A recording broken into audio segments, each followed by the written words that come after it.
বৃষ্টি ভেজা সকালে আর চলো বানিয়ে নিই পনির পরোটা। এর জন্য সামান্য কিছু উপকরণ নিয়ে নেব।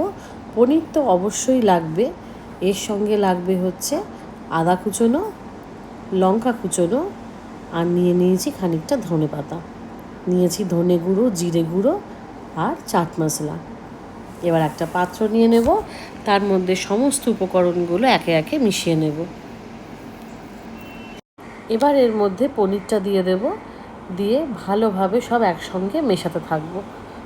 দিয়ে দেব হচ্ছে স্বাদ মতন নুন আর চাট মশলা, একটু দেবো সামান্য চিনি, দিয়ে ভালোভাবে সব একসঙ্গে মেশাতে থাকবো।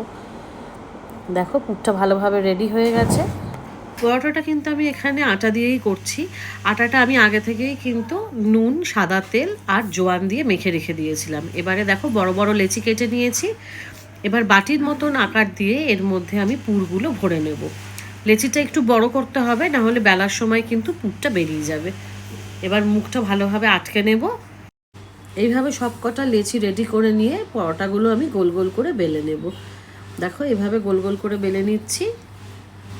বেলা হয়ে গেলে এবারে পরোটাটা এপিট ওপিট একটু সেঁকে হালকা করে তেল দিয়ে ভেজে নিলেই কিন্তু রেডি আমাদের পনির পরাঠা।